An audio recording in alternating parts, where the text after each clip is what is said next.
Okay, good morning, good day, wherever you are. 5 Tishrei. We're going through the mnemonic device of Rab Zusha Danapoli.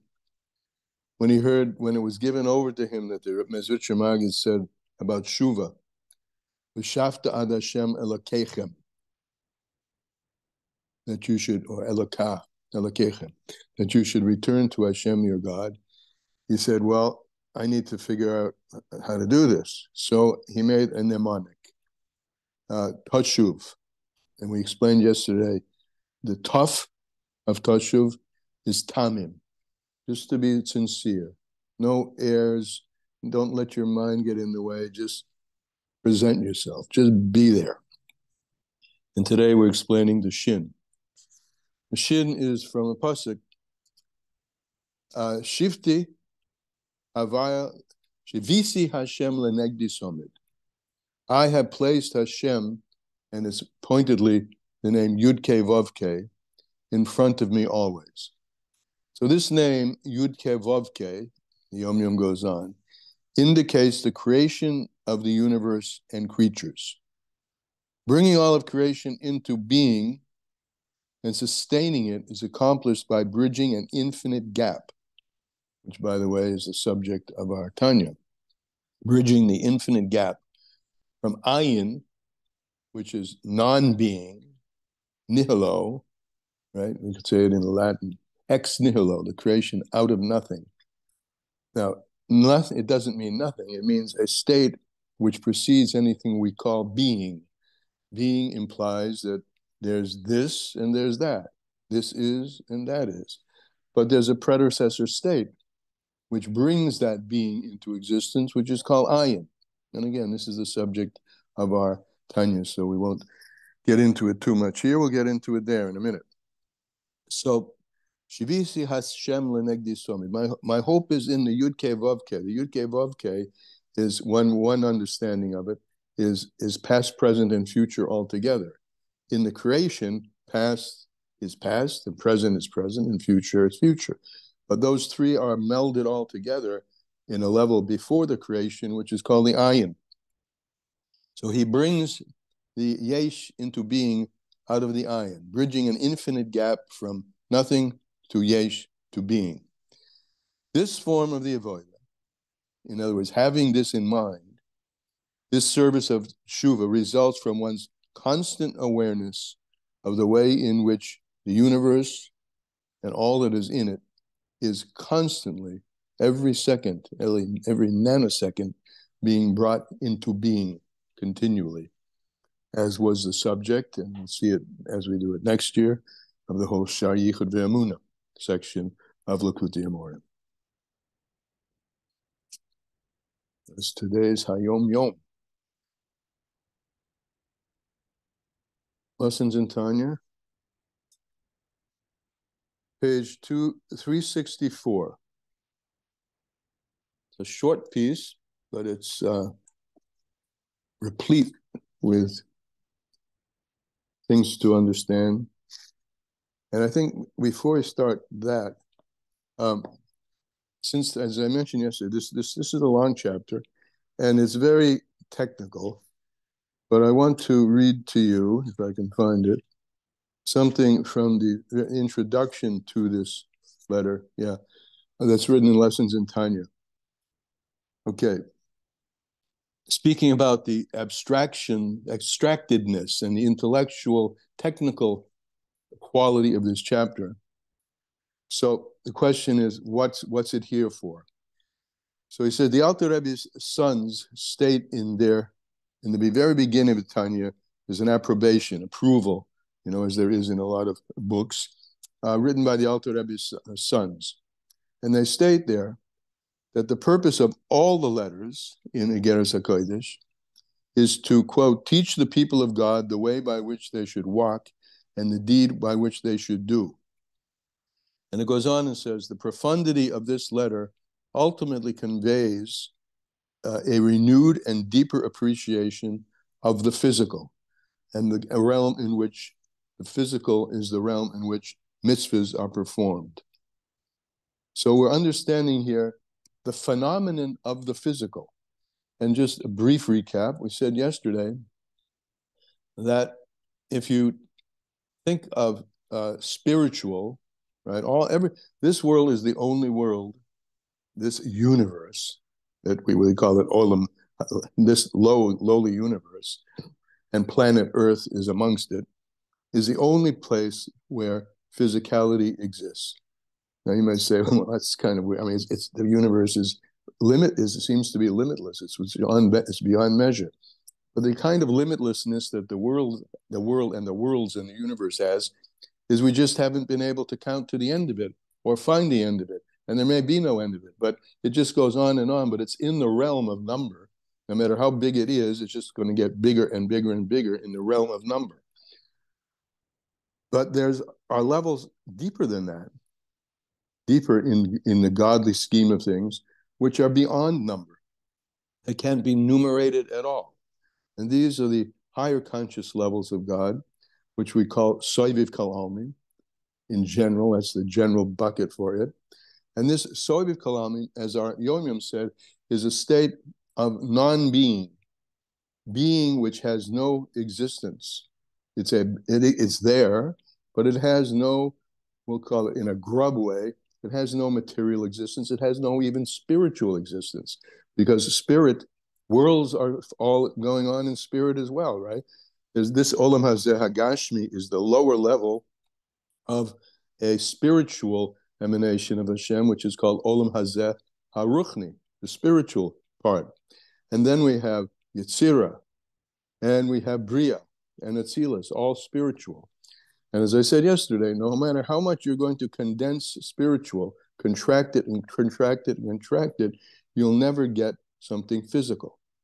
That's a quantum leap. That's a whole other domain.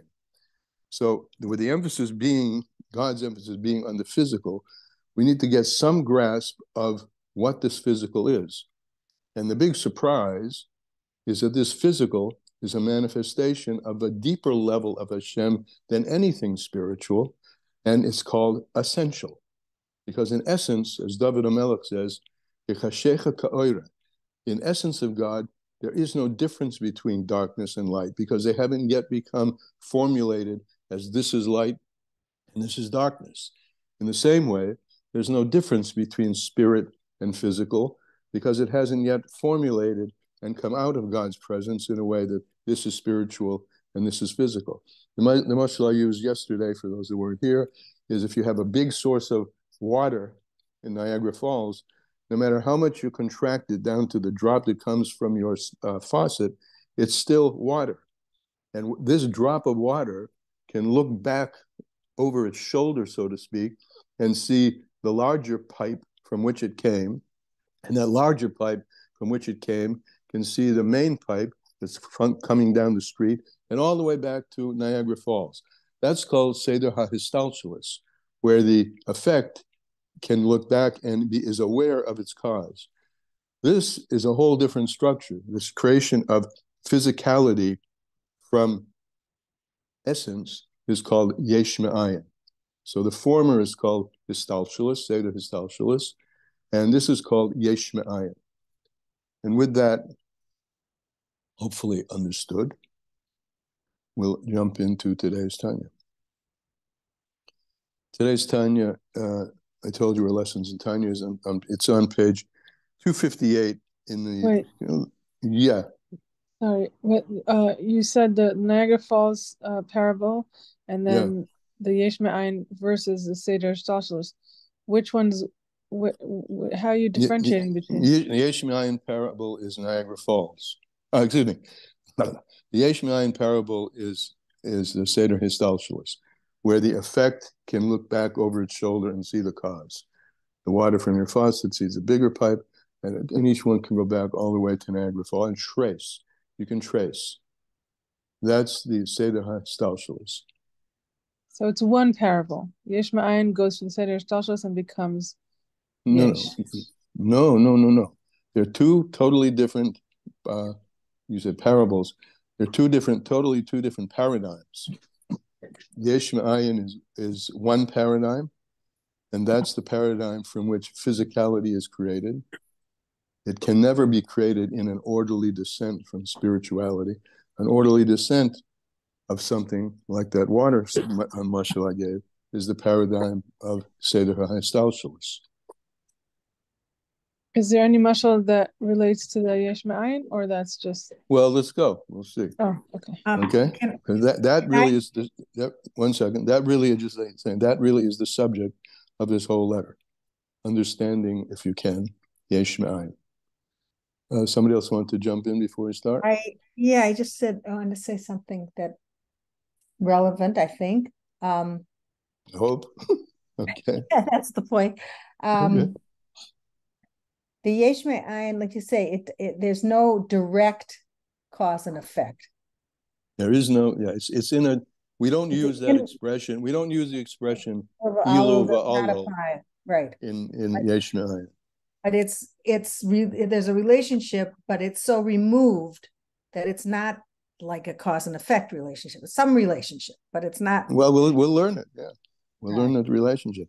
And removed has to be, in a way, is good, but in a way, it's the opposite, because we're going to come to a conclusion here, and along the way, and even before, that in the physical is where you find the most presence of essence.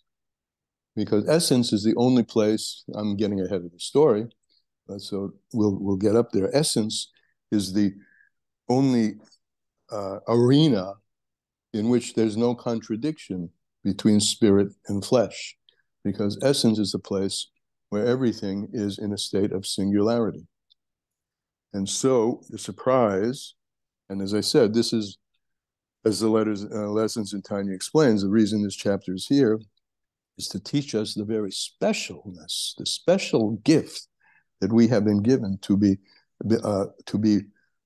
emerge into the physical, which is the only world in which God's will is, which is very close to his essence. It isn't his essence, but his will is realized in the physical.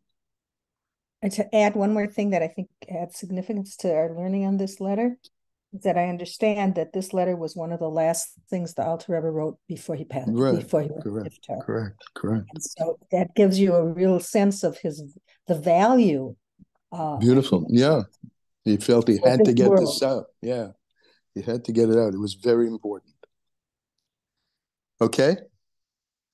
So having talked about Seder HaHistalshelus, Ilu va'alol, cause and effect, where the effect can look back and sense the cause that caused its effect, we turn now the Yesh Ma'ayin, the other paradigm. The Yesh Ma'ayin nikra bria, the Lashon HaKodesh. Now this is a mouthful. Yesh Ma'ayin is called creation. So remember, or if you don't remember, think about what I'm about to say, that in the four worlds, Bria is the second world. The first one is called Atzilus. Atzilus is, in English, Netzal, which means emanated. And we introduce this whole letter by saying that in Atzilus, the Zohar says, he and his life force, which is the light, is one with him, and he and his vessels are one with him. Now, this is difficult because we're speaking about two things, light and vessels, but we've got to get our minds around. There's a state in which light is not yet manifest as light per se, and vessels are not yet manifest as vessels per se. In the language of Hasidus, it's called Metzius she'enu Metzius. They exist in a state of existence which is not yet really extant, meaning it's not yet something you can touch. So his lights, which will emerge from him, that's called Gili Helen, emergence of the lights which were hidden, right? And the Kalim, which are the vessels, which eventually will be the main Inyan, the main idea of physicality eventually. All that exists in a state before tangible or actual existence in him himself. And that's what the Pasuk, not the Pasuk, the Maimer, the Zohar means, that the lights are one with him and the Kalim are one with him. And that's the experience of Olam Atzilus. a sense of something which is not yet really something that has any sense of separation from Hashem. So it's all one. He and his lights are one, or his life force is one, and he and his kelim are one. The sense of separateness, the sense that there being a yesh, a something, which feels itself to be separate from, and ultimately, as you go lower and lower, doesn't even feel the presence of Hashem, that starts in Bria. Bria starts that phenomenon of the Metzius feeling itself, the existence feeling itself as an existence. Now, Yesh Me'ayin Nikra Bria, the Lashon HaKodesh. So when this Yesh has a feeling of itself, and it loses that sense of losing itself in the ayin, or never having been itself at all, that's called Bria, the Lashon HaKodesh. V'hagan shehayesh hanivra hu gam kem cholei choshev. Now, even though this separately feeling existence, remember, nothing is ever separate from God. It can't be, and it's brought in other places. Even anything evil is also part of God, because there has to be a spark of God in anything for the thing to exist, right? But we don't need to go that far. Anything that feels itself to be something, and that's the experience in Bria. Bria is aware of Hashem much more than down here, but but at the same time, it feels that it's an existence on its own. So this creature, this creation, from Hashem's perspective, is koloi choshev, is considered like nothing. From the perspective of God himself, where everything was embedded in him and still is embedded in him, but he does something called the tzimtzum to give the experience of something which is not embedded in him. So all these things that have the experience of being nothing, have the experience of being other than him, are really nothing from his perspective. Kolei chashiv kameh, in front of him. Dahainu shebatel b'metzias, because in God himself, and I'll use the word advisedly here, in the essence of God himself, these things are nullified in their existence. This is expressed quite well. I'm looking over here to the Siddur, to give some hasaga, some understanding in the part of davening at the very beginning. We said, Adonai Elohim Hashem Malach B'terem Kol Yitzor Nivra. You are called the Lord of the world, who ruled before there was any form of creation. So the question is asked is, well, what did he rule over? He didn't rule over anything external to himself. There is a midah of Malchus, there is a measure, there is an attribute of Malchus which exists existentially within him. And that midah of Malchus is the Malchus. From there is going to emerge his rulership over everything. But he ruled before anything was created, because that existed in his essence, this midah of Malchus, as explained in many places in Chassidus, that midas HaMalchus is part of the essence of God. But again, don't be sidetracked by this. Even though we're calling it a midah, it's not yet an emerged midah. It's embedded in his allness. So anything that comes from that, the whole creation is from his Malchus. At the state of essence, everything is batel b'metzias. Everything is nullified in its existence. Lagabi hakoyach ha'or v'hashefa boy, in regard to the light which flows into its existence from the kelim of the yud spheres of Atzilus, because we're talking about Bria, right? So Bria, how does Bria come about? There's a light which flows from above, and that light is invested in the kelim, the vessels, and now you have a sense of a real sense of externality, which begins in Bria. And where does that come from? That comes, the proximate source of that is the light of Atzilus. Now, on the other side of that, flip side, Atzilus is also a world. There's some degree of concealment there. It is an essence. It is not essence. It's a very refined state of existence, which can be the proximate source of a lower world. But it's not essence, because in essence, there's nothing that has any actual existence on its own. So what happens here is there's a beam of light of the Ein Sof Baruch Hu, And that's Meir Bohem, and that shines into the lower worlds. A beam of infinity shines into what becomes finite. Ukaziv Hashemesh, and again he uses the mashal of the light of the sun. The sun is, in the mashal, is the infinite source of light. No differentiation. In fact, as we've explained, the Alter Rebbe explained earlier, in the sun we don't call it light. It's not illuminating. It's all fire. It's all burning. It's only when it comes through the atmosphere and travels through space and gets our atmosphere, like going through a prism, that this single source becomes multiple colors and multiple rays. Okay, that's like the ray of the sun. As it's in the sun, there's no multiple rays. So this is like all of existence. When it exists in essence, there is no existence of anything other than him, than he. As is written in the Tanya, second part of Tanya, which is Sharichad B'Emunah. So when we say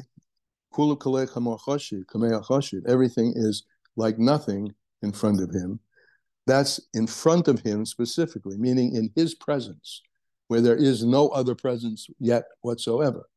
In front of his presence, that's when we say everything is like that. And as we said earlier, nothing has any metzias, nothing has any existence. It's an existence which has no existence yet, meaning it is an existence which has no sense of separateness from Hashem yet. And that's called Yidiyotso Yizborah. This is from Hashem's viewpoint, his knowledge of things, where we from above to below, where we say everything is considered like nothing. Now, from the other perspective, from below to above, which is the perspective of the Yesh, right? Starting from Olam HaBriya, you have angels, Seraphim, who have a sense of themselves that they're always burning and yearning, Kodesh, Kodesh, Kodesh, to come close to and be reabsorbed in the allness. So they have a sense of their separateness. A Yesh HaNivra, this is called the created Yesh. There's the Yesh HaAmiti, the true Yesh, the true thing. What the Yesh HaAmiti? That's God. And the Yesh HaNivra is the sense of separation outward and downward into tangible or perceptible or feelingful existence. So this is the viewpoint from below. That the Yesh HaMiti, the Yesh HaNivra looks up and looks up, and in Atzilus, they're called Netzolim, they're called emanated things. They're not even a Yesh in that respect yet. Bria, they're really sense of separation, and they're looking up and they're yearning constantly to be reunited with that allness. And down here below, this is the source of our continual why our souls are constantly yearning for God, because the infinite is present within us, but we want a hold of it. We want to see it. We want to see it, open our eyes and see it. So we are yearning for it. That's the perspective of the Yesh HaNivra, which the Yesh HaNivra, who davar nifra legamri, I'm adding these words, it feels itself to be a separate thing, b'yediyah v'hasoga zu shemamata, from the perspective that it has as the result of being a lowered instantiation of Elokus, a lowered existence. Because the power which flows into this is the divine power which is flowing into the Yesh that feels itself, like us, who feel ourselves to be something. In a musig klal v'klal, it's not grasped at all. The power that's flowing into us, the infinite, is not perceived in our finite existence. We can't get it, and that creates this tremendous sense of yearning. Absence makes the heart grow fonder, right? Absent that, we're yearning for that. Now, you could say, if we don't have any sense of it, how can we be yearning for it? Because the infinite is there. And this we've talked about in other contexts. It's there in our nefesh elokis. And it's always teasing, so to speak. Help me get out and let me give you a revelation of the godliness which exists within you. But we can't. It's not something, and the accessibility for that is emuna ubetochen, not seichel. But that emuna ubetochen is, we're called maminim b'nei maminim, believers, the children of believers, because that's always going on inside of us. But it can't be grasped with our mind. Our mind is by definition something limited and can't grasp that. V'gam ein arek zeh lezeh klal, and there's no comparison between the yesh and the ayin, who is the cause of it, but not in a direct line of ilu v'alu. Leimenei v'leimenei k'tzehu. There's nothing like it, not in any respect. Nothing like, and he'll go back just to compare yesh me'ayin to ilu v'alu. Nothing like the comparability that exists between a cause and effect, right? Again, mashal of the drop of water. If it had consciousness, I'm dripping. Something is pushing me out of the faucet. I mean, that's why I'm dripping, right? I have a good washer, I won't drip, but I need to put something in there to interrupt, because when I look over my shoulder, I see there's a force of water behind me. And that force of water in the pipe can look and see there's a force of water from, et cetera, et cetera. As I said, I don't have to repeat this. And so this is very different. This yesh me'ayin is very different than the comparability that exists between an effect and a cause. Shemerach shema olol el ha'ila, the effect of the effect to the cause. Sha'olo, the effect, yodea umasig eze hasaga, that effect, which is the drop coming out of the faucet, that's the effect, has a sense, it can grasp its cause. Ubatal etzlei, and it's nullified to the cause. The water dripping out of the faucet isn't going to resist. It doesn't have any power of its own to say, no, I'm not going to flow. It's being constantly pushed down the pipeline, and it has no resistance to that. Ubatal etzlei, it's nullified to its cause. And it understands that, it grasps that. That's part of its existence.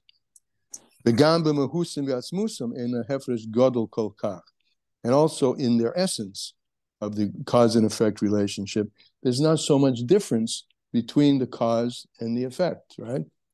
In the mashal, the cause is the greater force of water in the larger pipe, producing a push down into a narrower pipe, but it's all of the same stuff. It's all water. It's just different states of water. So in a mashal, if you want to bring a mashal out, it would be the light, the ore, the big light up in Bria gets lower and lower and lower, cause and effect down to Asiya. Adel, you have a hand up. Yes, Raisa.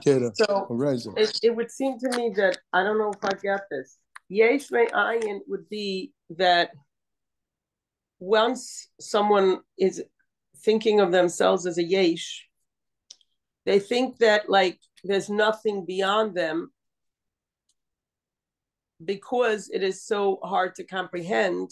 It's impossible. It's impossible to comprehend, to masi. Right. It's possible to experience in other ways, but you can't comprehend that. It's not. It's by definition not comprehensible. Right. It's not in the realm of comprehend. Yeah. I'm saying that, I never thought of it this way. That we say, there's just nothing beyond me because I'm not working to experience something beyond me. So I have this conclusion that there's nothing beyond me. Right. That the universe is on its own. But that ain't the truth. Kind of, I don't know, we just... Yeah, you got it. The ayin comes from the separateness. In other words, there would be a...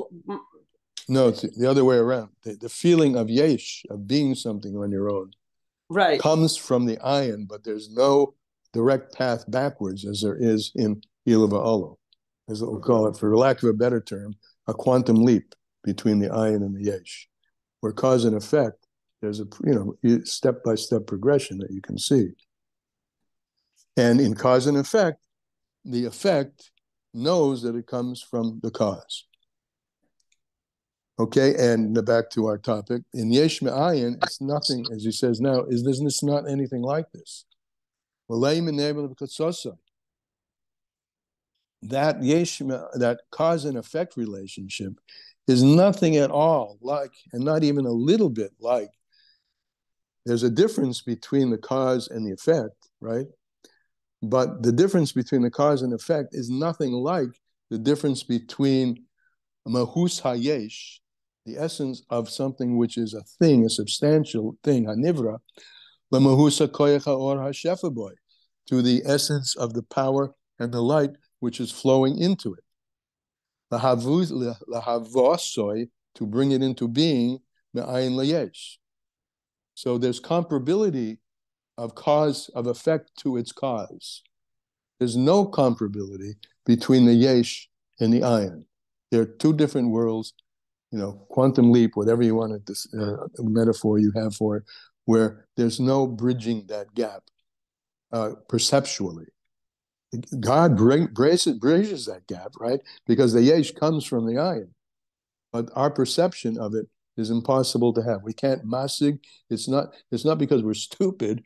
It's because the tools that we have of seichel, hasaga, chochma, bina, das, are in a different realm entirely from the having any ability to masig, to grasp the ayin. So there is huge, not huge difference. Huge implies erech. There's a comparability. There's no comparability between the phenomenon of cause and effect and the phenomenon of yesh from ayin. No comparability of the light which flows into it, to bring that thing into being from nothing to something. Because there's no comparability, nikra, it's called yesh me'ayin dafka, something from nothing. Meaning that now we have a whole new perspective on nothing.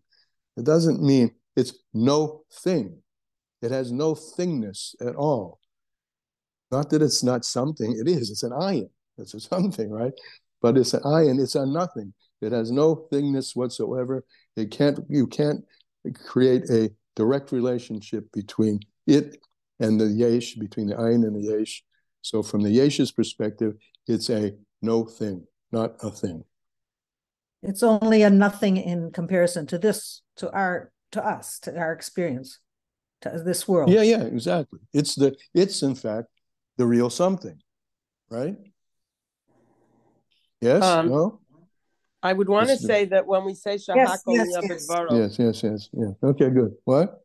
I want to say that when we say Shahak Bidvaro, like on our coffee or whatever, it's really a very profound statement.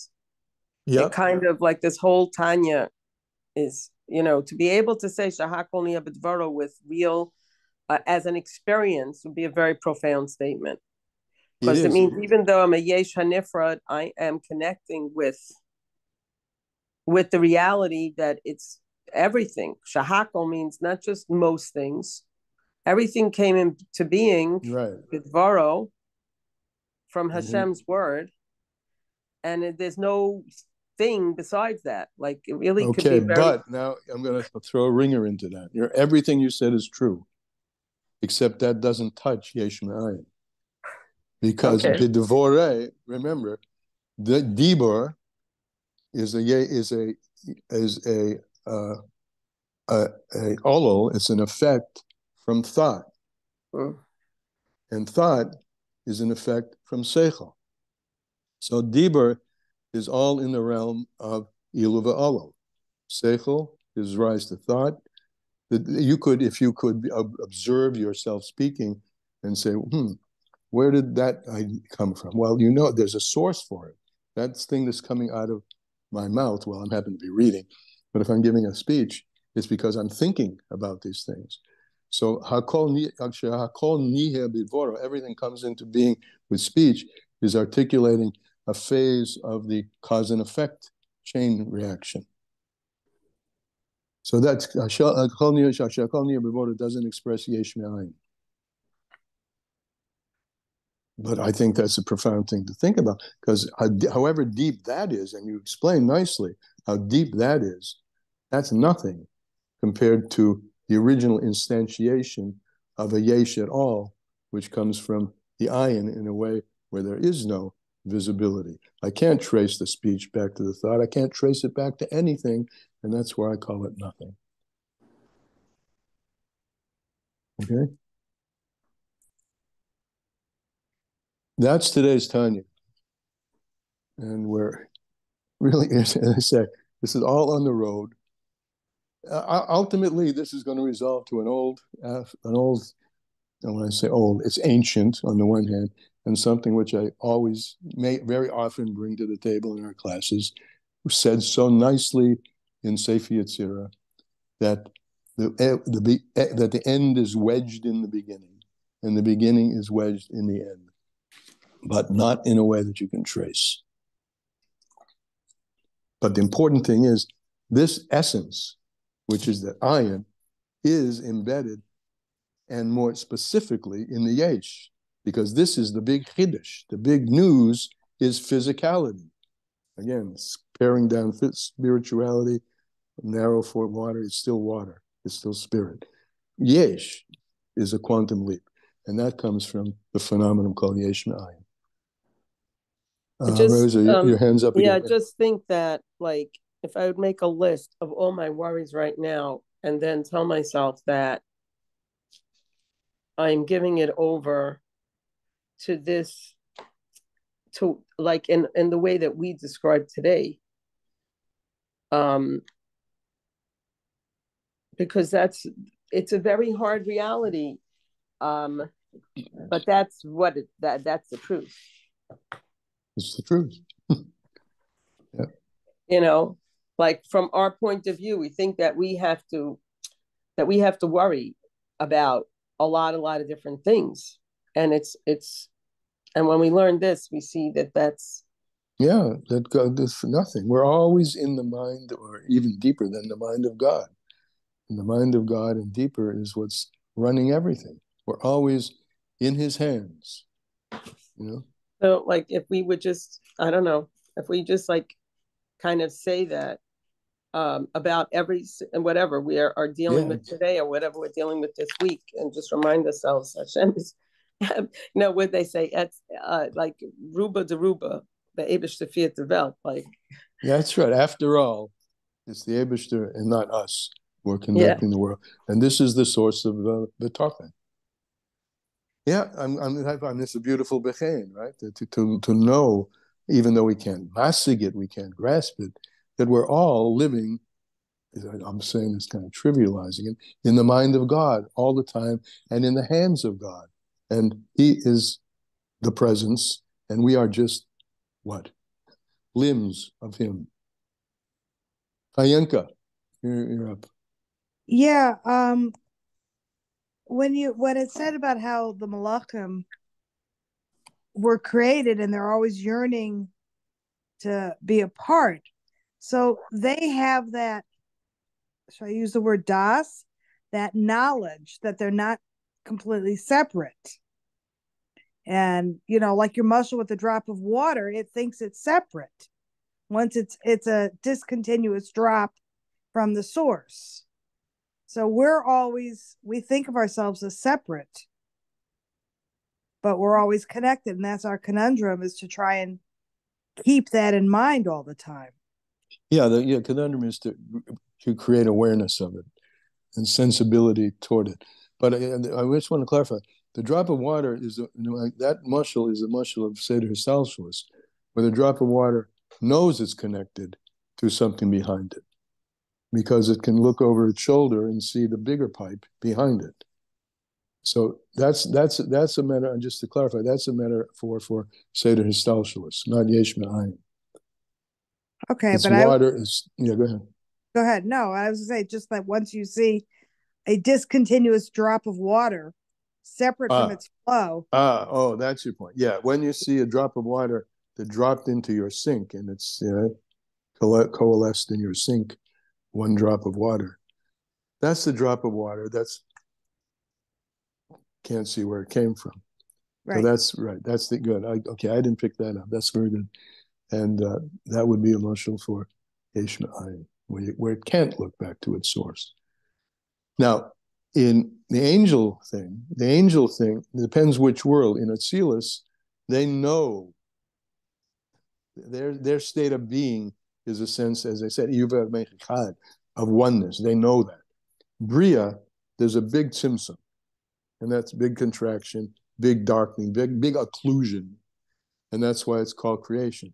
And in Bria, the angels in Bria, they can't see their source, but they have an awareness that there's something that they're missing, and they yearn to be close with it. And that's derivative of that, way, way down low, is our yearning for attachment to God, for the realization of attachment to God in our own experience. Okay, I didn't realize there are malachim that are created at different levels. Yeah, there are different levels. The ones you usually hear about, the Afanim and the Seraphim. The Afanim are in the lower world, the Seraphim are in the higher world. The Afanim are flapping ones. That's why you see in the other religion that's dominant in America, all these statues of angels with wings. They're like birds, flapping wings. And the Seraphim is the word burning. They're burning with a passion to get together with and unite with their source. And that's in a little higher world. And malachim like Michael and Gabriel and those type, or what are they? Where are they from? As far as I know, my own knowledge is that they're in the world of. I've only heard of them as called malachim. I haven't not learned. Maybe someone else on the call has, whether they're seraphim or efanim. I don't know. I can say this, that the same. Let's take this, and this is Siddur. This is real fact. Mechoel, for instance, is the midah of chesed, right? Gavriel is the midah of Gevurah. Right. Now, any midah goes through various levels. There's, in the language of Chassidus, there's midah sheba ein sof. There's the midas as they are in the infinite one. Mm-hmm. That's a state before they become so-called materialized, tangibilized.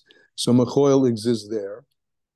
Chesed, it's called, in the language of it, it's called Rav Chesed. We talked about that. The Alter Rebbe's talked about it a few parakim ago, or letters ago. Rav Chesed, the great Chesed, which comes from the Or HaSoivev, which encompasses everything and is not differentiated. So Mechoel exists there. Then you have Chesed of Atzilus, right? As long as you're in Chesed, you're in Mechoel. So the way I understand it, and I think it's the way to be understood, is that any angel, which is an embodiment of a midah, since that midah can exist in various states, part of the Ein Sof, separated in a sense from the Ein Sof, like Chesed of Bria, that Mechoel, that's all Mechoel. That's the way I understand it. So to answer your question, and even answering for myself, the inyan of Mechoel can exist in various levels, if you think of it as an inyan instead of a particularly defined angel. Right. Yeah. Thanks. All right. So with the Ein Sof, which is within us, and which we have some herigish feeling for, we'll go on and until we meet tomorrow. Have a good day, everybody. Bye-bye. Thanks. Have a good day.